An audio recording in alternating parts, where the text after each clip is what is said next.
আজকে আমরা বানাতে চলেছি চিতল মাছের বেরেস্তা কালিয়া। তার জন্য আমরা 4টে বড় সাইজের চিতল মাছ নিয়েছি।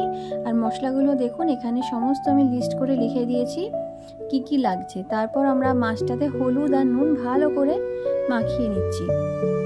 মাছটা শীতকাল যেহেতু, তাই খুব ভালো তেল হয় এই মাছটাতে। এই সময় এই মাছের কালিয়া আপনারা অবশ্যই করে খাবেন, আমার মনে হয় খুব ভালো লাগবে খেতে। এবার পরিমাণ মতন সর্ষের তেল আমরা প্যানে দিয়ে নিলাম। খুব বেশি দেব না, মোটামুটি একটা যারা যে যেমন ভাবে ভাজে সেরকম ভাবে তেল দেবেন। যেহেতু ননস্টিক, আমার বেশি তেল লাগবে না ভাজতে। এবার তেলটা ভালোভাবে গরম হয়ে গেলে আমরা মাছগুলোকে এক এক করে ছেড়ে দেবো। কিন্তু যতক্ষণ না তেলটা ভালোভাবে গরম হচ্ছে দেবেন না, তাহলে মাছগুলো ভেঙে যেতে পারে আর কি। দেখুন তেলটা গরম হয়ে গেছে আমাদের। এবার আমরা ছেড়ে দিলাম, নাহলে মাছ আটকে গিয়ে ভেঙে যাবে। মাছগুলোকে ভালো করে ফ্রাই করে নেব। চাপা ঢাকা না দিলে ফাটবে, গায়ে ছিটকে আসতে পারে, তাই সাবধানভাবে করতে হবে। এবার মাছগুলোকে একটু উল্টে দিলাম। এই রেসিপিটি অবশ্যই করে খাবেন। ভালো লাগলে আমাদের জানাবেন কেমন লাগলো। পুরো ভিডিওটা দেখুন আর চ্যানেলটিকে সাবস্ক্রাইব করে দেবেন। এবার মাছগুলো ভাজা হয়ে গেছে, আমরা তুলে নিচ্ছি প্যান থেকে ডিশে।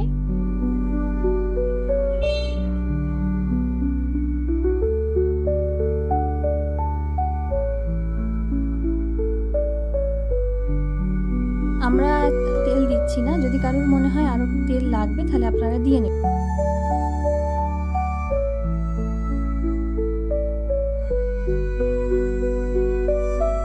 তেজপাতা, গোটা জিরে, শুকনো লঙ্কা আর দিয়েছি দারচিনি ফোড়নে। এবার আমি দিলাম পেঁয়াজ বাটাটা দিয়ে দেওয়ার পর একটু নাড়িয়ে চাড়িয়ে নিয়ে কিছুটা লাল লাল হয়ে আসলে তারপর আমরা দেব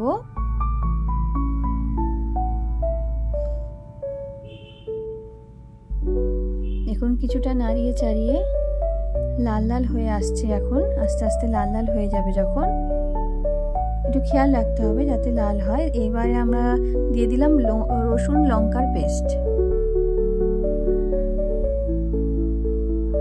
দিয়ে ভালো করে নাড়িয়ে নিন।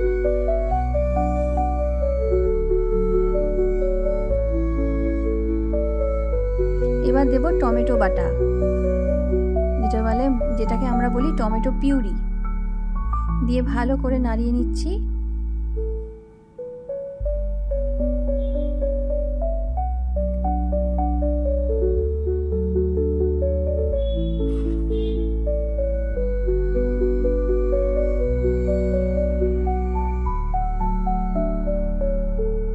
আচ্ছা, এবার দিচ্ছি শুকনো লঙ্কা, হলুদ গুঁড়ো, জিরে গুঁড়ো, ধনে গুঁড়োর যে পেস্টটা আমি বানিয়েছিলাম সেইটা।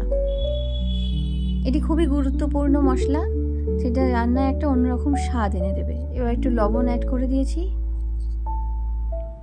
দিয়ে দেখুন মশলাটা বেশ লাল লাল হয়ে এসছে, একটা হালকা লালচে কালার হয়ে যায় আর মশলাটার থেকে একটু তেল বেরিয়ে আসে, তখন আমরা জল অ্যাড করে দিলাম।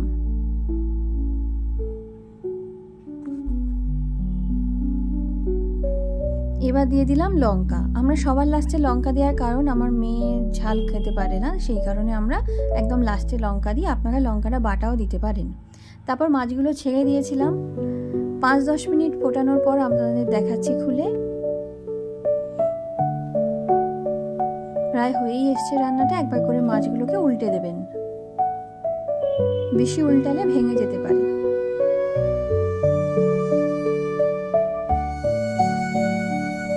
রান্নাটি কেমন লাগলো অবশ্যই কিন্তু জানাবেন, আমরা অপেক্ষায় থাকবো।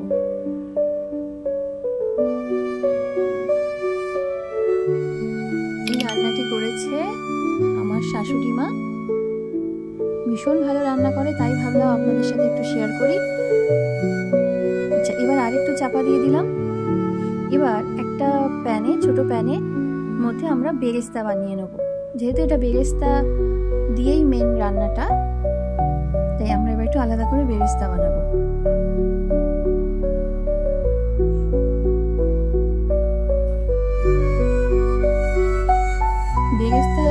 বানাতে গেলে আমাদের বেরেস্তা তো মাস্ট, তাই বেরেস্তাটা বেশ একটু লাল লাল হয়ে গেলে, পেঁয়াজগুলো লাল লাল হয়ে গেলে আমরা তুলে নেব।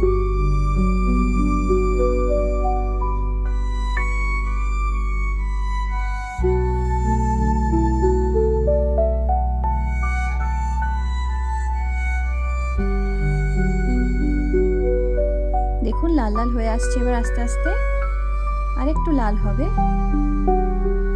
আরেকটু লালচে হলেই আমরা তুলে নেব।